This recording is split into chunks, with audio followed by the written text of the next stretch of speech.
gostei muito do vínculo que você fez com a questão emocional e psicológica. Tem um comentário aí, Léo, se você puder colocar para a gente? E eu aproveito nesse comentário para agradecer e cumprimentar todo mundo que está na audiência. Está com uma audiência muito grande, muito bacana hoje. Inclusive a galera da Aromato que está aqui presente, sejam muito bem-vindos. Léo, é um comentário que fala sobre aprender a respirar, manter a calma. Legal, do Daniel. Aprender a respirar, calmar, manter um pensamento cristalino, procurando manter sempre a bondade. Cada batimento do seu coração forma um campo magnético. Sentir com os olhos e ver com o coração.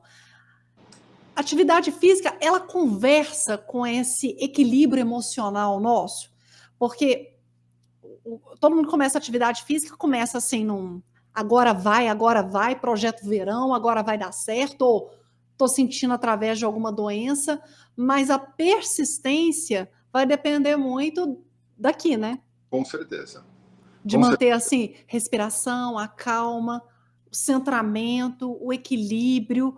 Como é que você trabalha isso clinicamente lá com a galera naquele dia assim, tipo, Vitor, vou desistir de tudo, cara, ninguém merece fazer esse negócio. Tá. Vamos fundamentar o nosso case, vamos usar o nosso exemplo de hoje, sempre na pessoa que tem o excesso de peso, tá? O início de uma obesidade ou já está numa obesidade. Por que eu quero colocar nesse ponto?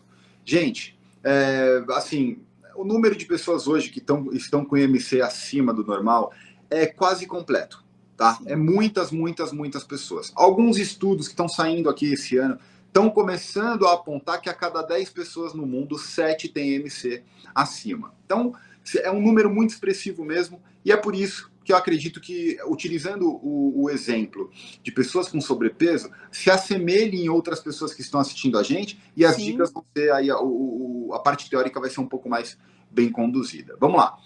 Tendo uma pessoa que está acima do peso, e ela não pratica atividade física, como é que eu vou conduzir esse paciente? Primeiro ponto, eu vou identificar todos os pontos sensíveis dele, tá? Todos os pontos frágeis dele. Tem algum problema articular? Tem algum problema de saúde? Enfim, identifiquei todos os pontos frágeis. O segundo ponto é a disponibilidade, como eu havia dito. Tem disponibilidade para treinar? E o que eu acho legal é que muitas pessoas estão tendo, principalmente pela conta do home office.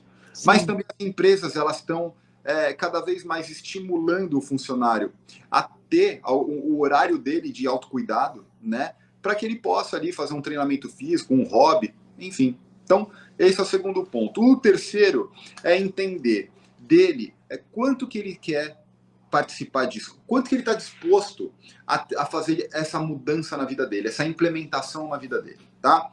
Esses 3 pontos. Descobrir os 3 pontos, a gente vai começar o treino. Então, passa o treino por aplicativo, é um aplicativo super intuitivo, tem todos os vídeos dos exercícios, nome, série, a periodização montada, tudo certinho. Ele começou a fazer esse treino. Como que eu vou fazer esse paciente que começou a fazer o treino hoje continuar, digamos, para sempre, né? Eu preciso mostrar para ele os primeiros ganhos. E os primeiros ganhos não são físicos. É esse o ponto desse comentário que veio abaixo. Os primeiros pontos são psicológicos. Uma pessoa que se sentia extremamente estressada, o nível de estresse dela começa a cair um pouco. Eu tenho estudos que mostram que quando você diminui o seu estresse negativo, você aumenta a sua percepção. Olha, que legal. Tá? Então, se eu estou fazendo uma atividade física... Olha, que legal. Que está diminuindo o seu estresse negativo, para que as pessoas entendam, o estresse que faz mal, esse estresse de cidade grande, de trabalho excessivo, de responsabilidades financeiras, né? Tudo isso. Eu estou diminuindo sua preocupação com isso, eu estou aumentando a sua percepção para o mundo. O que é aumentar a percepção para o mundo? É você começar a observar muito mais o que é você, qual é o seu redor, o que você consegue, o que você gostaria de fazer e não está conseguindo. Isso tudo é percepção. Você precisa ter essa percepção da vida. E quando eu vejo um comentário desse, sentir mais o batimento cardíaco, sentir mais a respiração, sentir mais uma visão, olfato. As pessoas acho que esqueceram que é olfato, principalmente aqui em São Paulo, pelo nível de poluição que a gente tem, né? E quando você pratica uma atividade física, então você força o seu pulmão a 100%, seu olfato vai melhorar. Você vai ter uma sensação, uma percepção maior do olfato. Se você pratica uma atividade física dinâmica, como é a bike, andar no meio de uma avenida com um monte de carro passando, é um perigo, mas a gente gosta do perigo também.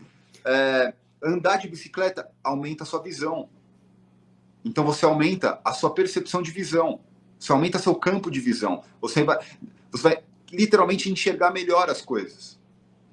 Se você está fazendo a atividade física e automaticamente fica muito cansado corporal, o seu corpo fica muito cansado, muito desgastado naquele momento, acredite, a sua percepção de cansaço está aumentando. Você vai ver que você vai passar por situações piores do que aquele treino e não vai nem sentir cansaço. Uhum. Então, essa parte, esses ganhos iniciais são os primeiros ganhos que eu tenho de poder de convencimento com o paciente. E o paciente que traz isso para mim, eu não tenho o hábito de ir lá e falar, sua visão melhorou? Seu olfato melhorou? Não! O paciente, no segundo momento que encontrar comigo, ele vai falar tudo isso. Eu já sei o que ele vai falar. E se tiver faltando alguma, eu dou uma pincelada para ele. Eu falo, pô, e seu campo de visão? Como é que tá? Cara, você acredita que, tá muito melhor? Eu tô achando as coisas mais fáceis. Eu tô vendo melhor no trabalho, no computador. E assim a gente vai sentindo como que esse paciente está. A partir desse momento que ele teve esses ganhos, vai linkar, né, vai fazer um gancho na segunda parte de ganhos. Vai começar a vir os ganhos estéticos, que são os ganhos corporais. Diminuição de gordura, deixar o corpo mais torneado. Aquela dor nas costas que você tinha, impressionante, ela foi embora. Ela existe, mas ela não está mais doendo. Aquele problema intestinal, e acho que depois que eu finalizar aqui, a gente pode vir linkando com aquilo que eu falei no corte que a gente gravou, das doenças, né? Dos problemas, alguns. O problema intestinal que você tem, pô, por incrível que pareça, né? Tá consumindo mais água, porque tá gastando mais água, o corpo tá te pedindo mais água, né? A dieta que você está fazendo em conjunto, isso acontece muito no Instituto, que a gente dá o integrativo, né? Dá tudo para o paciente. Então, aquela pulada de dieta, ele pensa duas vezes, antes ele não pensava. Então, ele está utilizando a percepção de, vamos chamar de perda, né? Com a dieta. Pô, quer dizer, então, que se eu comer errado aqui, meu treino lá vai se responder errado. Ou, tô me desgastando tanto nesse treinamento que eu não vou pular esse dia de dieta, eu vou continuar. E isso acontece naturalmente. E é desse step para frente que o paciente sai daquela zona que a gente costuma chamar de zona de sedentarismo. O sedentarismo não é só o seu corpo ficar parado e você estimular ele a ficar parado. O sedentarismo é aqui, ó. É você falar, e aí, vamos num cinema? Ah, não. Vamos num restaurante bacana comer um negócio que a gente nunca comeu? Ah, não. Pede um iFood, né?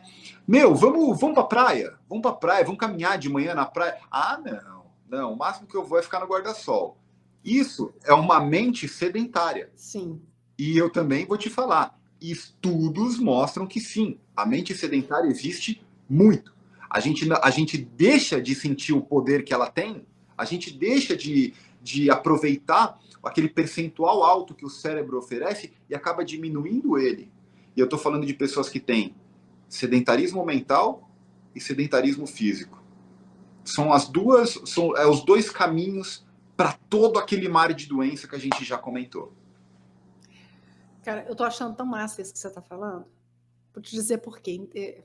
E aí, a galera que acompanha a gente, que conhece DACLA, conhece a divulgação das informações de DACLA, olha que massa. Quando a gente está em atividade, parte dos treinamentos de DACLA acontecem ao ar livre, através de caminhadas, às vezes noite adentro, a gente tem pontos assim, que são muito bonitos, inclusive, que a gente está caminhando, desenvolvendo a nossa percepção de frequências mais sutis. Ótimo. O treinamento ele gira em torno disso, do entendimento de que nós temos muito mais do que os 5 sentidos e que à medida que a gente vai aguçando nossos 5 sentidos e esses sentidos extras, nós vamos percebendo melhor frequências que estão interagindo entre nós, de realidades paralelas, mas que interagem conosco. Perfeito. E uma coisa que é muito estimulada lá é o uso do futebol. Hum. São associados, ninguém é jogador de futebol, ninguém tem condicionamento físico, mas sistematicamente, tem 13 anos que eu tô lá, hoje é transmitido, hoje tem campeonatos, hoje é uma coisa muito legal, tem arena de futebol. Mas quando a gente entrou, era todo mundo descalço e se joga aí na bola e vai dando seus pulos. Mas é uma coisa que o presidente de Dáquila nunca abriu mão, que as pessoas à tarde sempre fizessem uma atividade física. E tu fala agora da percepção, que a atividade física melhora a nossa percepção, e aí eu vou expandir para a percepção não só dos 5 sentidos, mas desses sentidos extras e da nossa clareza mental, me faz entender por que tantos anos, assim, eu tô há 13 anos, mas o Instituto existe há quase 30. Então, há quase 30 anos eles param e eles usam o futebol, porque o futebol é um negócio que todo mundo gosta ou conhece. É uma prática cultural, né, Cá? É uma Forte. prática fácil também, é uma prática divertida, né? Sim. A gente tem as modalidades abertas e fechadas, para o pessoal entender, modalidade de equipe e modalidade única, né, do individual. Então, assim, o futebol ele tem todos os atributos necessários para se manter como a maior atividade física do mundo. A maior prática esportiva do mundo. Tá? Outra coisa, o futebol é barato. O que a gente precisa? De um espaço e de uma bola. Na praia, o pessoal faz o gol de chinelo e vambora, né? Então, bicho, assim, a galera lá jogava no barro. No barro. Hoje tem uma arena bonita, um espaço super bonito, mas quem é das antigas lá, os dinossauros de Dáquila que presentes na nossa live, sabem que a galera, assim, era no barro mesmo. E é um negócio interessante. Quem não gosta de jogar futebol sempre foi estimulado em Dáquila que participe, nem que seja torcendo, se mexendo, fazendo uma caminhada ali perto. Muitas vezes essas atividades físicas, elas são essas atividades físicas, o futebol lá em Dáquila, é associado ao uso do banho alquímico, que potencializa a clareza mental da gente.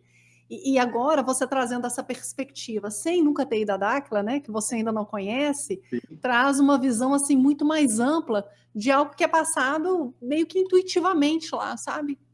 Às vezes as pessoas não entendem por que estão fazendo e a tua visão só reforça a necessidade da gente investir nisso.